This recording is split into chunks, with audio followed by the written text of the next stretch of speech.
முஹம்மது இப்னுல் முன்கதிர் சொல்றாரு, மதீனாவிலே ஒரு பஞ்சமான ஒரு சூழ்நிலை, ஒரு வறுமையான ஒரு சூழ்நிலை. இந்த அந்த அப்படியான ஒரு வேதனையான அந்த நாள்ல மக்கள் எல்லாம் துவா கேட்டார்கள், இஸ்திஸ்கா செய்தார்கள். ஆனா மழை என்ன செய்யல, அவ்வளவு காலத்துக்கு பொழியல.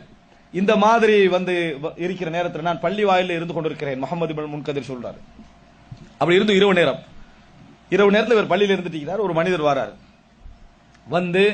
அறிமுகமான மனிதர் இல்ல, பள்ளியில இருந்தாரு, 2 ரக்காத் தொழுதாரு, அல்லாஹ்ட்ட கையேந்தினார், யா அல்லாஹ், இந்த மதீனாவில் என்னது இப்படி ஒரு பஞ்சமான நிலைக்கு மழை பொழியவை, இவர்களுக்கு மழையை கொடு, அவர்கள்லாம் உனது அடியார்கள் என்ற அமைப்பில் ஒரு துவா கேட்கிறார். துவா கேட்டு கொஞ்ச நேரம் போகல, நான் பள்ளி வாயில நான் கண்ட சம்பவம்னு முஹம்மது இப்னுல் கதிர் சொல்றார். மழை அந்த ஊரில் பொழிய நான் கண்டேன், அங்கே மழை பொழிய நான் எனது கண்ணால் கண்டேன். எனக்கு ஆச்சரியமாகி விட்டது. இவர் பெரிய தாபியன், யாரு? முஹம்மது இப்னுல் முன்கதிர். உடனே அவர் என்ன செய்யறாருன்னு சொன்னா, அவரை பார்த்துக்கிட்டே இருக்கிறாரு. அவர் அந்த துஆ, அந்த மழை பொழிகிற நேரத்தில் அவர் துஆ கேட்கிறாரு. எந்த அளவுக்கு சொல்றாருன்னு சொன்னா, அப்படி ஒரு துஆ கேட்கல நான் என்ன நினைச்சேன் தெரியுமா? ஃபீ நஃப்ஸி மஜ்னூன், பைத்தியக்காரன் நினைத்தேன். நான் என்ன நினைச்சேன், மதீனாவாசி எல்லாரும் துஆ கேட்டாங்க, இவர் என்ன செய்யறாரு, அல்லாஹ்ட்ட மழை பொழிய வேண்டிய துஆ கேட்கிறாருன்னு என் மனதுக்குள்ள பைத்தியம் அப்படின்னு நினைத்தேன். ஆனா அவர் என்ன செய்தாரு, அல்லாஹ் தஆலா துஆ கேட்டார், மழை பொழிந்தது. அந்த நிமிடத்தில் அதுக்கு பின்னால் அவர் சொன்ன வார்த்தைகள், இந்த மழை பொழிகிற நேரத்தில் கண்ணீர் வடித்து அழுதார். யா அல்லாஹ், நான் யாரு, என்ற தகுதி என்ன, நீ எனது துஆவை அங்கீகரித்தா என்று கண்ணீர் வடித்து என்ன செய்தார், அந்த இடத்துல அழுதாரு. ஜமாத் வரைக்கும், சுபஹ் வரைக்கும் இருந்தார், தொழுதார், போயிட்டார். நான் பின் தொடர்ந்து சென்றேன். நான் அவருடைய வீட்டை அறிந்து கொண்டேன், எந்த வீட்டில் இருக்கிறார் பார்த்துட்டு அவர் எங்க வருவார்னு புரிஞ்சு கொண்டு நான் போனேன். அவர் மார்க்கெட்ல இருந்து செருப்பு தைக்கக்கூடிய ஒரு மனிதர். அவரிடத்துல நான் என்ன செஞ்சேன், போனேன். போய் கேட்டேன், இந்த சம்பவத்தை சொன்னேன், நீங்க தானே இரவுல வந்தீங்க, நான் கண்டேன், நீங்க துஆ கேட்டதை நான் கண்டேன் சொல்லு. உங்களுக்கு எனக்கு என்ன சம்பந்தம் கேட்டார். அவர் என்ன கேட்டார், உங்களுக்கும் எனக்கும் என்ன சம்பந்தம், என்னை விட்டு விலகிருங்கன்றார். விலகிட்டார். அடுத்த நாள் அவரது வீட்டை இவர் சந்திப்பதற்காக இவர் போகிறார். அங்கே ஜனாசாவுக்கான அடையாளங்கள் விளங்குது, மரணத்திற்கான அடையாளங்கள், ஜனாசாவுக்கான ஏற்பாடுகள் நடந்து கொண்டிருக்கக்கூடிய விளங்குது. திடீர்னு போன உடனே அவர் கேட்கிறார், வீட்டுல என்ன நடந்த, என்ன சம்பவம் அப்படின்னு சொல்லி.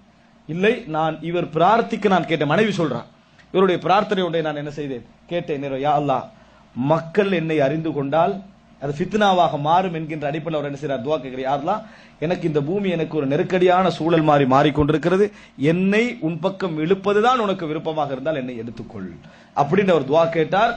இதன் காரணமாகத்தான் அவருக்கு என்னது, அவர் மரணித்தார் என்று நான் நினைக்கிறேன். மனைவி என்ன செய்யறான், யார்கிட்ட சொல்றாங்க, அதான் முஹம்மது இப்னுல் முன்கதிர் சொல்றாரு. முஹம்மது இப்னுல் முன்கதிர் வேதனையோடு திரும்பி வந்தார்னு பார்க்கிறோம். இது ஒரு சம்பவம்.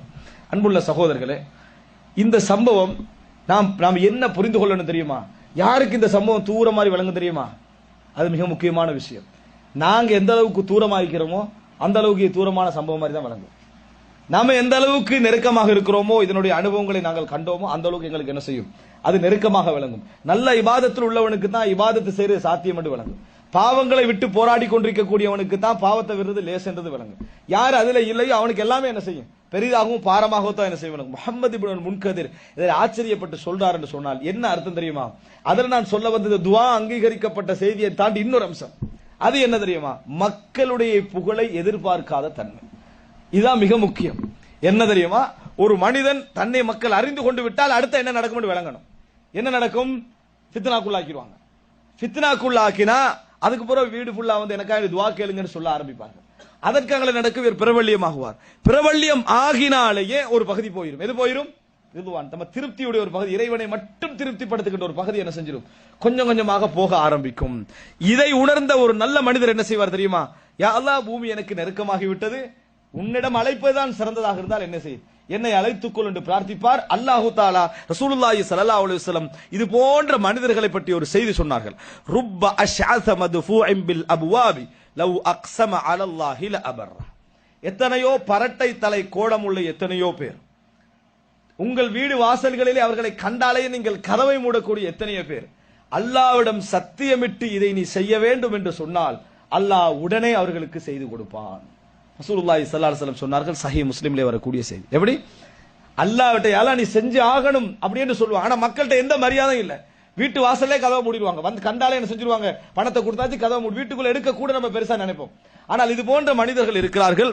அவர்கள் அல்லாஹ்விடத்திலே துஆ கேட்டு யா அல்லாஹ் நீ செய்யணும் என்று சத்தியம் பண்ணினால் அல்லாஹ் உடனே என்ன செய்வான், அபர் உடனே அதை நிறைவேற்றுவான். அப்படிப்பட்ட மனிதர்கள் இருக்கிறார்கள். இன்னமின் கும்ரிஜாலன், உங்களில் சில மனிதர்கள் இருக்கிறார்கள். லவ் சஅலுக்கும் தீனாரன் அவ் திர்ஹமன் லம் துஅதுஹும், தீனாரையோ திர்ஹத்தையோ உங்களிடத்திலே கேட்டால் நீங்கள் கொடுக்க மாட்டீர்கள். வல்லாஹி லவ் சஅலுல்லாஹல் ஜன்னத லஅதாஹு, அல்லாஹ்விடத்தில் சொர்க்கத்தை கேட்டாலும் அல்லாஹ் அவர்களுக்கு கொடுப்பான். நீங்க தீன திர்ஹத்தை கூட என்ன செய்ய மாட்டீங்க, மதிக்க மாட்டீங்க.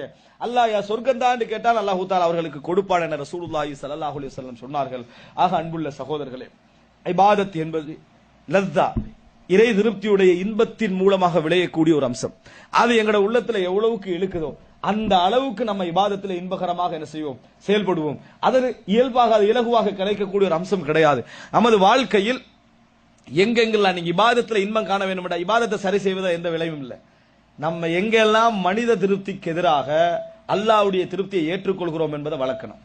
எப்படி மனித திருப்தியா இறைவன் திருப்தியாண்டு போராட்டங்களை அல்லாஹ் ஒவ்வொரு மூமின் வாழ்க்கையில ஒவ்வொரு நாளும் தருவான், ஒவ்வொரு நாளும் தருவான்.